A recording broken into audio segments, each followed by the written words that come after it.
Shalom Yesharella. First and foremost, I'm to give all praises and glory to Yahweh, Ba'ashem, Yahushai, Ba'ashem, Rachal Kodash. Double honors to the apostles and elders of Great Millstone. Peace and blessing to those Le'akim that's preach the word in all truth and sincerity.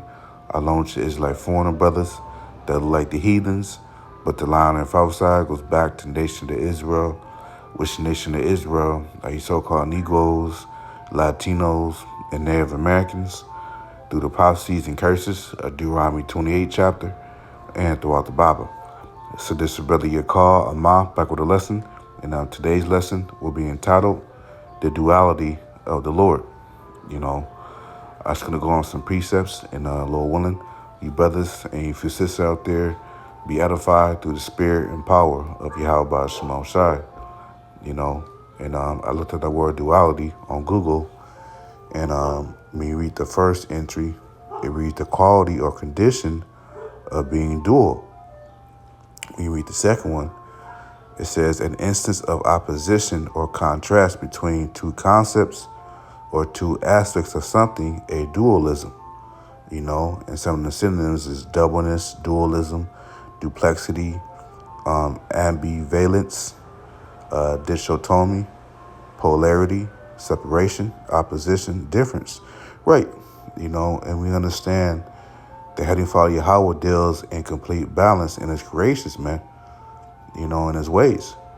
Hence why you have, right and left, up and down, cold and hot, positive and negative, the godly and the sinner, and so on and so forth, man, because the Heavenly Father Yahweh is not one-sided.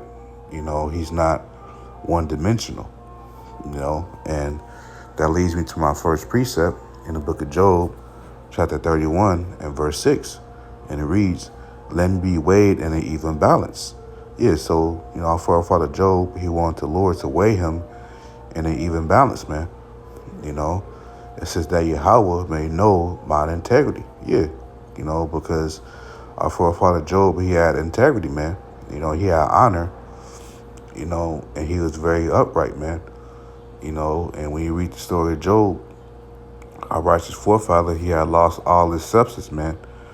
All his children had died, but all those things that the Lord put Job through was a test to see whether would Job will keep his integrity or not, man, because the spirit demon Satan was betting on Job that, he will curse the Most High and die. And Job, he didn't do that, man. Job, he didn't curse the Most High, and he kept his integrity, man. And he just trusted in the Lord, So let's go to Proverbs 11:1, because when you first and just look at that word balance in the blue letter, because as our apostles taught us, we always have to go into the meaning of words, the etymology of them, to get a better understanding of what the scripture is saying, and that's part of being diligent as well, according to the scriptures. Integrity, balance. It's from the Hebrew word ma'azanyum, which means scales, balances. A pair of scales, because it has to deal with, money, for weighing money and stuff. But, it don't stop as far as money. The Lord deals with balance, but it deals with his creations too and his ways, Proverbs 11:1. It says, a false balance is an abomination to the Lord Yahweh, but a just weight is a delight, right? So it has to be a perfect weight, perfect balance, because if it's false, it's abomination, and that deals with money and stuff. But like I was saying, it don't just stop there for the money. The Lord is balancing all his creations in his ways, man. You see? So let's go to an Apocrypha, the book of Sirach. And this will just be a quick lesson, just jot down a couple of precepts. I don't intend for this lesson to be too long, but, This is the book of Sirach, also known as Ecclesiasticus in Apocrypha, chapter 33, verses 13 through 15. It says, as the clay is in the potter's hand, to fashion it at his pleasure, so man is in the hand of him that made him, to render to them as like him best. Right. So the Heavenly Father, Yahweh, is the potter, and we are the clay. The clay is the creation of the potter, and the potter is the creator. So the potter would be the Most High Yahweh, and we're the clay, his creation. So the Lord can fashion things according to his pleasure, man, because this is his creation, and he can do whatever he want with it, man, So verse 14, it says, good is set against evil. Yeah, so good is set against evil. You have the godly, which are the elect and the earth right now, preaching the word and believing in Yahweh by Shimon Shai, keeping the law, touching commandments to the best of their ability, and rehearsing the righteous acts, keeping the high holy days, but you have the evil, the evildoers, man, the ones that's of the world, of this world, that's the Satanists, atheists, doing their own thing, and just not thinking about the Lord at all, It says, life against light and life against death. So is the godly against the sinner, and the sinner against the godly, right? So that's complete balance. So the Lord created the godly to be against the sinner, and the sinner against the godly, man. But which one is more greater? The godly, The godly is way far superior than the sinner, man. Because we live in a sinful world because a man of sin is ruling, which is Esau Edom, the so-called white man. He has power on the left-hand side, from Satan, but the power on the right-hand side, the righteous side, is way far superior than the left hand, man, the wicked. For example, spiritual power. Spiritual power is way superior than guns and weaponry and, artificial intelligence, which is man-made. But spiritual power, which is which the righteous will obtain, beginning when our Lord Yahweh Shai, when he make a second return, he gonna destroy you Edomites, man. Edomites gonna try to defend, fight against our Lord Yahweh Shai in the heavens, with your military jets, your fighter jets and stuff.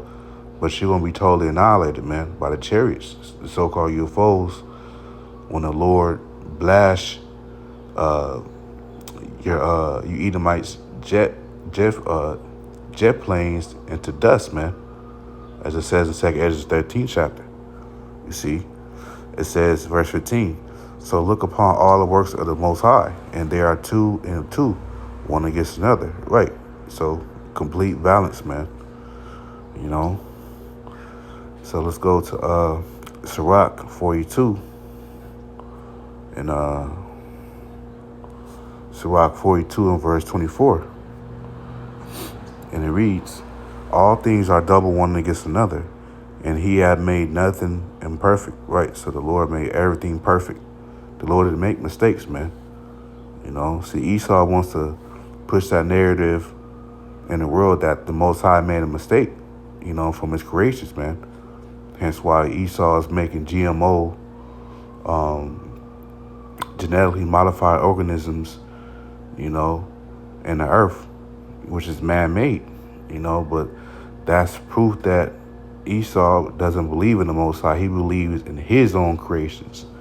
He believed Esau, the so-called white man, believes the Most High made mistakes. The Lord didn't make no mistakes, man. He's perfect. So, the Lord made everything in a balance, man. And like I was saying, the Lord also is balanced in his ways too. And just gonna give an example of that in the book of Isaiah, chapter 45 and verse 7. And it reads, I form the light and create darkness. Yes, so the Heavenly Father Yahweh, he forms the light and create darkness. I make peace and create evil. I, the Lord Yahweh, do all these things. Yes, so the Heavenly Father Yahweh do all these things because everything on the earth, everything that happens on the earth is sanctioned by the Most High. You know, nothing can uh, go on without the green light from the Most High Yahweh. You know, even as small as a bird, man. That's why Yahweh Shai said a sparrow can't, which a sparrow is a bird, can't fall to the ground unless the Heavenly Father Yahweh sanctioned it. You know, so even the small, it may seem insignificant to us, but it's not. You know, to the Most High, the Lord controls all things, man, from the small to the great to the small. You know, and that just proves, man, how powerful, you know, the Heavenly Father Yahweh is, man. You know, and His only begotten Son Yahweh Shai. You see, and that's why we fear the Most High, man, because He can, you know, He's omnipotent. He's omniscient, man. All powerful and all knowing. This is Amos 3:6. And it reads, shall a trumpet be blown in the city, and the people be not afraid? Shall there be evil in the city, and the Lord Yahweh have not done it? Yeah, so if any evil happens in the city, the Lord did that, man. You know, so if it was a shootout amongst two parties, guess what? The Lord sanctioned that, man. And if one of those parties get put to death, guess what? The Lord sanctioned that. You know, or if it's a major, you know, catastrophe in the earth, such as an earthquake or a tsunami or a hurricane, guess what? The Lord sanctioned that, man. You know, so everything that happens in the earth, the Lord sanctioned it to happen.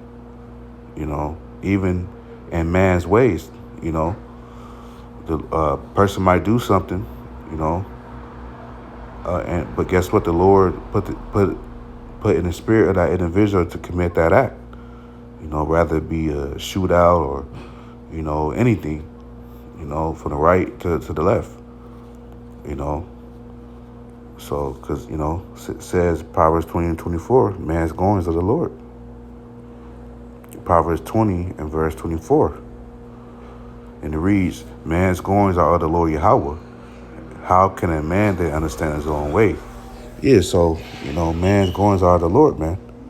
You know, so there is no free will, you know, as people in the world would say. That's false, man. You know, in fact, before you even wake up, the Lord seal your instructions on what you're gonna do that that next day. You know, just trying to find that real quick. Silith. I know it's in Job.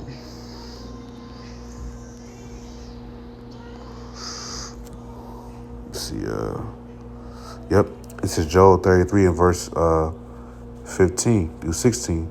In a dream and a vision of the night, when deep sleep falleth upon men, and slumberings upon a bed. Yeah. So when this applies to all of us. You know. So when we all sleep, get that deep sleep. You know, slumber in the bed. It says, then He openeth the ears of men, and sealeth their instruction, that He may withdraw man from his purpose and hide pride from man. Right. You know, so the Lord sealeth when we sleep that night. The next day, you know, the Lord already sealed the instructions before we even woke up, you know, to hide pride from man, because everything is sanctioned from the Lord, you know.